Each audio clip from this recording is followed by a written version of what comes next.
Good afternoon, everyone. For those who don't know me, my name is Kate Wells. I am the Willamette Branch Chief for NOAA Fisheries. I'm also currently supervising the Oregon Coast Branch. At the request of this group, I put together a short presentation that provides some information and tools that might be helpful while considering projects while considering projects that would be supported by this mitigation fund.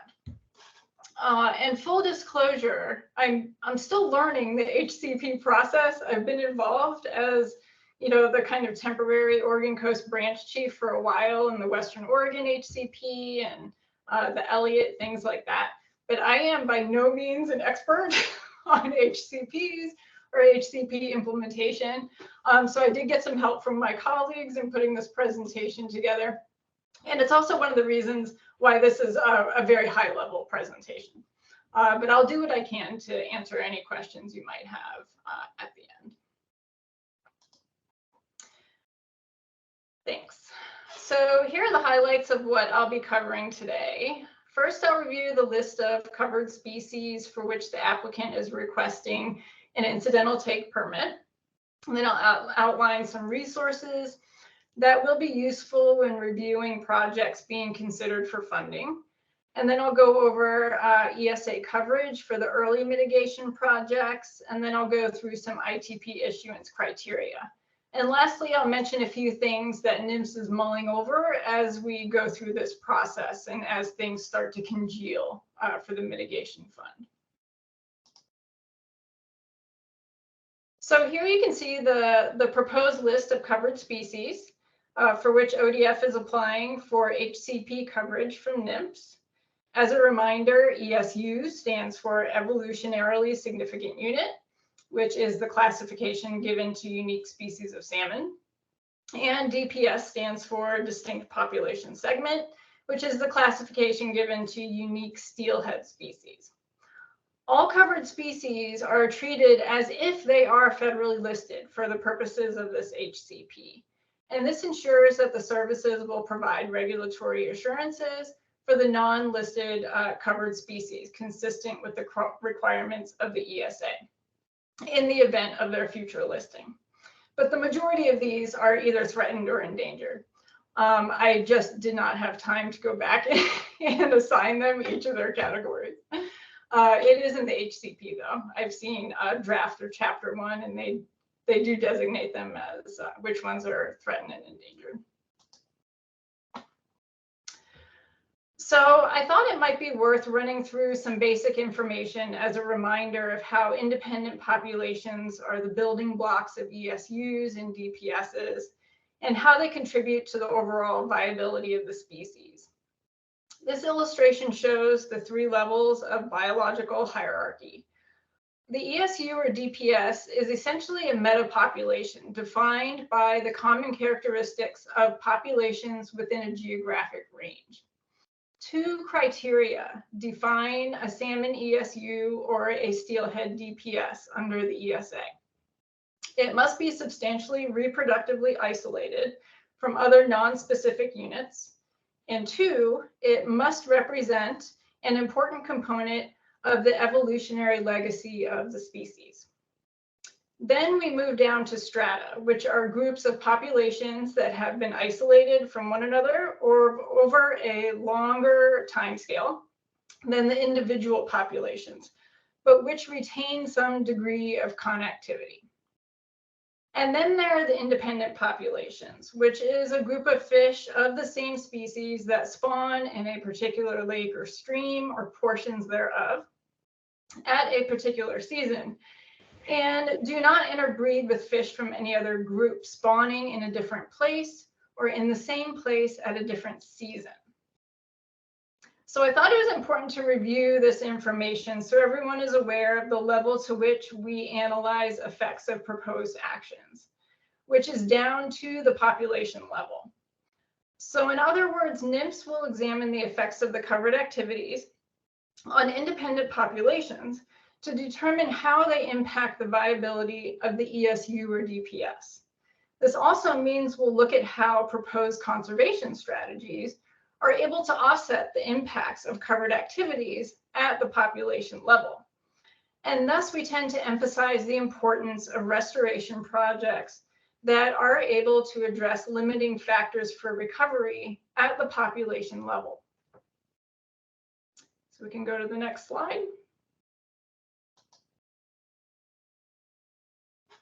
So now we come to the resources that I'm trying to provide you. Given the large list of species, I thought I kind of threw around the idea of providing websites for each of the recovery plans. But when I saw the list of species and what was included, I quickly nixed that idea and thought I would just give you the general overview of some of the resources that would be most appropriate to use when evaluating or formulating a project to be submitted for grant funding. So the first tool I wanted to make you aware of are the recovery plans, which exist for each species, each listed species. All recovery plans are easily found online. You can simply Google them and they will come right up. So they are very readily available. Each recovery plan discusses threats and limiting factors that are impeding the species recovery. And here I've listed a few examples of those threats or limiting factors, including things like destruction or adverse modification of critical habitat, lack of habitat access or presence of artificial fish passage barriers, and poor water quality. Recovery plans usually make note of specific recovery strategies or actions that would address these limiting factors for recovery at both the ESU and population levels. That information can be used to help inform mitigation project design. And they're often cited in project narratives that are submitted for grant funding. When developing a project narrative, it's generally really helpful to explain how a proposed project would specifically address a limiting factor that's been identified in a recovery plan. And that way the reviewer knows where the biological uplift would be focused. We can go to the next slide. So another great resource are the 5-year status reviews. NMFS is required to conduct 5-year status reviews to ensure that the listing classifications of species are accurate. Now, whether they actually are published on a 5-year rotation, some are lagging further behind than others. But these are also readily Googleable. They're available online, and I provided the website on the webpage on our website that acts as kind of a clearinghouse for all of the status reviews, and that does contain the most up-to-date. So even if they are older than 5 years, it may still be the most up-to-date status review. So just keep that in mind. Don't think that there is something necessarily newer out there in terms of a status review if it's not on that webpage, because they do keep it up to date. The 5-year status reviews can contain a wealth of information, including what NMFS priorities are for species recovery. Grant applications that I've seen come in will often include some information on how the proposed project would help support the recommendations for future actions found in those status reviews. So again, making that link between the project and what factors it is supporting to support recovery of the species. Next slide.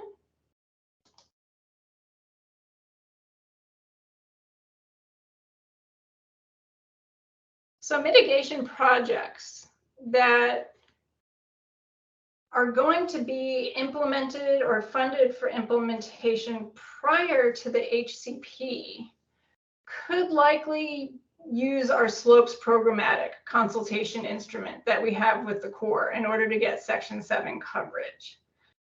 Now, SLOPES is an acronym. It stands for Standard Local Operating Procedures for Endangered Species. And this is a programmatic ESA Section 7 consultation that NMFS has with the Corps of Engineers, Portland District. And slopes 5 restoration specifically covers restoration activities. I'm thinking, and others that I've discussed this with in the office are thinking that most, if not all, mitigation projects would likely need a core permit and thus trigger Section 7 consultation with NMFS. And if those projects meet the design criteria in the slopes programmatic, they would be able to use that for Section 7 coverage. And that's a fairly expeditious review process of about 30 days if we get a complete package with all the complete information. Next slide.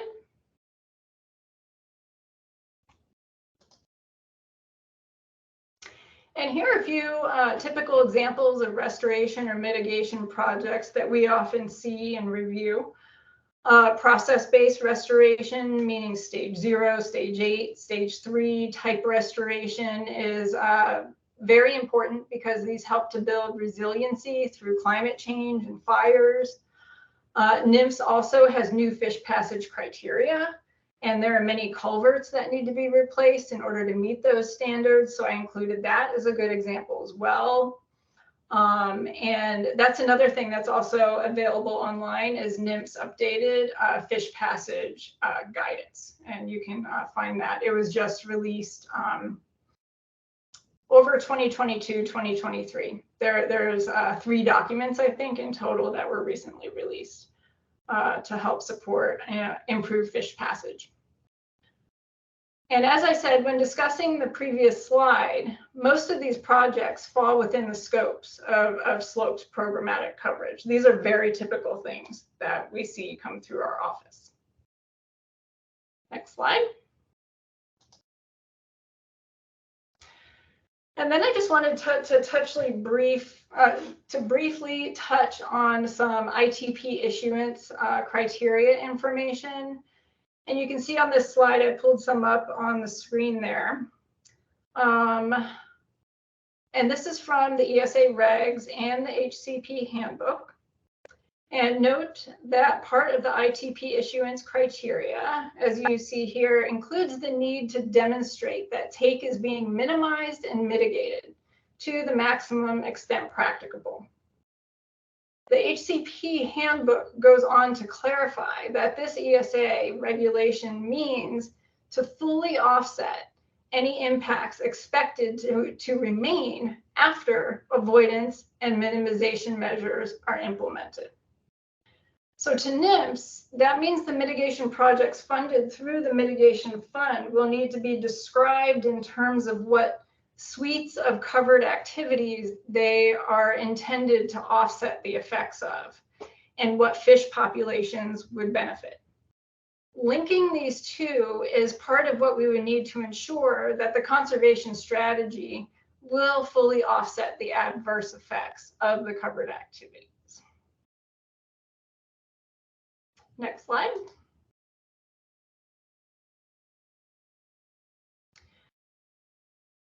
So as we go through this process, NMFS, as one of the resource agencies that will eventually be reviewing the ITP application to determine if it meets issuance criteria, we're thinking about how mitigation funded through this program would be tracked. For example, how will covered activity impacts be linked to mitigation projects? How will mitigation projects be linked to fish populations? What type of instruments would be used to track mitigation project implementation? Who will keep a record of the magnitude to which any specific project offsets the adverse effects of covered activities? Where will the information on what species and populations would see uplift be housed? This tracking process is important to NMFS because we require a reasonable amount of certainty that what's ultimately implemented in terms of the conservation strategy will fully offset the adverse effects of the covered activities. And thus, that helps us to determine whether or not the HCP meets the ITP issuance criteria. And I think all of these things are part of what this group is tasked with as part of this exercise and putting this together. So I look forward to seeing how that continues to progress. Last slide. And that's all I have for now. So thanks for having me here today. I'm happy to try to answer any questions. I can do the best that I can. But yeah, that's what I've got for you. Looks like Heath has a hand up, I believe. Hey, that was a great presentation. Thank you. And this is a little bit of a pop quiz for you, and you may not know the answer, but one of the advantages of the private forest accord is, in fact, the idea that we are mobilizing $15 million a year toward these mitigation efforts. Are you aware of any other programmatic HCPs that are spending that kind of money on mitigation year over year?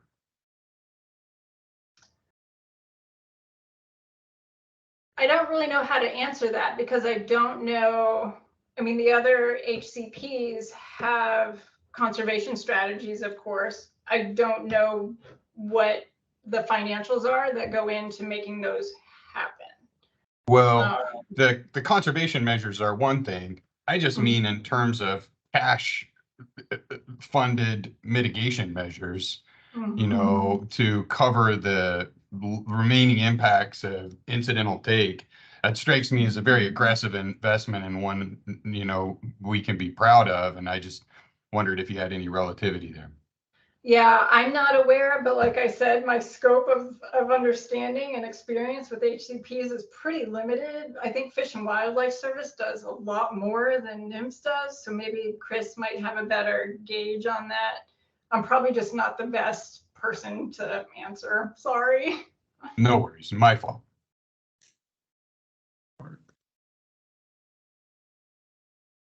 I think Mark was next.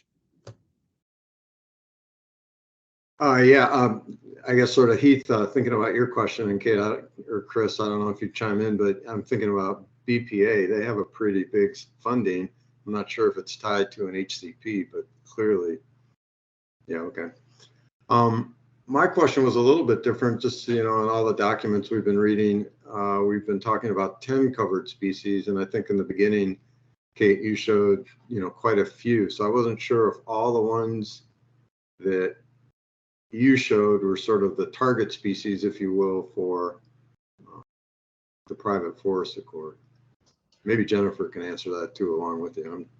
Yeah, well, it's my understanding. So the list that I saw also had that kind of compressed list of species, but then it said something to the effect of like all native salmonids or something. So the full list is a lot. Yeah. Salmon and trout. And that's what appears in HCP chapter 1, the draft. Mm-hmm. Yeah, Jennifer can chime in for sure. I was just going to say exactly what you just said. What's in the PFA report is the short list, but when you take the all native salmon and trout and expand it out, the list grows a lot. And you only showed the NMFS covered species as well. I'm sure Chris is going to chime in with those under her jurisdiction. So there's even more. Yeah, that's right. I would, because I know Chris was presenting today also, I kept it just our list, so just NMFS to stay in our ITP issuance lane for the species that we would cover for our potential permit. I just had a quick response to Heath's question, and our office is working on a number of HCPs, but I believe we've only got a couple on the ground, one being the Deschutes HCP, and don't quote me on this, but I do know they have a mitigation program under that HCP, but I think it's like $1.5 million annually, something like that.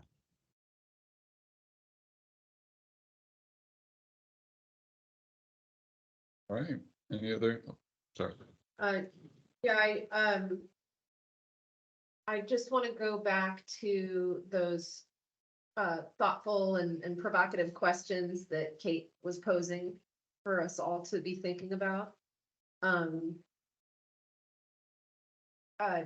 maybe if you wouldn't mind even putting that slide back up, the things to consider.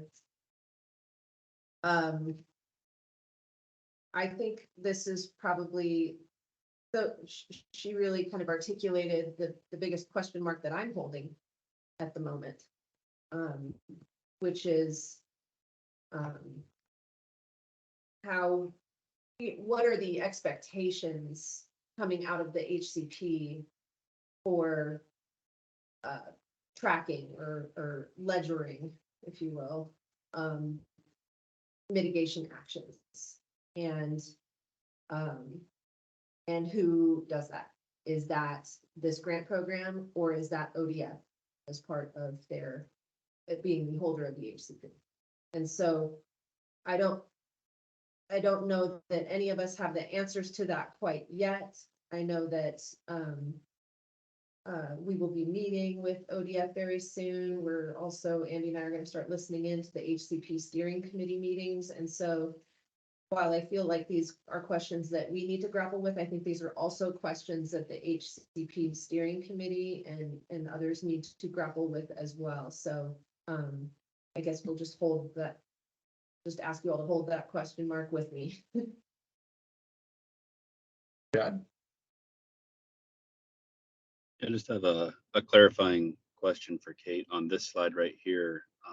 Bullet point 1, the affected fish populations. Can you describe what affected fish populations mean? And specifically, does that mean fish populations affected by the covered activities? And does that mean then that we need to make sure that the mitigation is occurring in watersheds that have a nexus with private forests that have those covered activities happening? Yeah, exactly what you said. That is my understanding of how it should work. So Right. I think clearly being able to document what mitigation projects are intended to offset the effects of what covered activities at what scale on the ground is necessary for those tracking purposes, for the services to have enough certainty that overall the effects would be fully offset with this being part of the conservation strategy package. Thanks for that, Kate. I think that's helpful for this committee as we're looking at grant proposals to ensure that there is that nexus with the private forest lands and that we're not just funding activities to cover the species wherever they may be present. Yeah, and that was that was a concern that I kind of had because I wasn't hearing discussion to that specific effect. So that's why I wanted to bring it up here. And yeah, these are all things that NMFS is mulling over.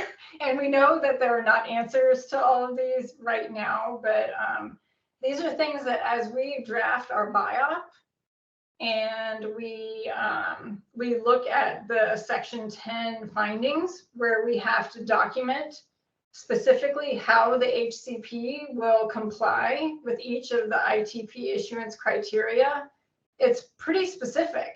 And so thinking ahead to the information that we're going to need to inform those processes is part of our train of thought here.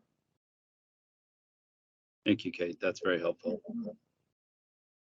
And Kate and maybe Chris, maybe I should just go learn some more about other approved HCPs. This conversation is teeing up like you're going to model or divine the number of individuals that may be taken, and then model or divine the number of individuals that may be propagated or encouraged through mitigation. And I've never seen that kind of analysis supporting an HCP. I've been involved in a couple of them on the private side, and it's always been much more, let's say, big picture than that. Is that what you anticipate here? Well, from my limited experience, I've seen HCPs be rather generic, but when we do our Section 7 BIOP, we need to drill down into the population level, not necessarily individuals that are specifically impacted by a specific activity, but we often use surrogates for take. You know, miles of road constructed within a certain within a certain distance of streams, percent or amounts of harvest, acreage harvested, things like that. Those are surrogates for take that we look at. So it's not like 5 fish will be impacted by this. It doesn't get to that level because we can't do that most times. We use the habitat effects as the surrogate for take. Agreed. But we do need to look at the population scale to see what activities are impacting which populations and roll it up to see how those impacts influence the viability of the species. I agree with all of And that. yeah. And it's easier on the surrogates for take side of it than the how many salmon am I going to generate by moving this road, right? That is to say, that math is not a 1-to-1 formula. I've never seen it done in that way.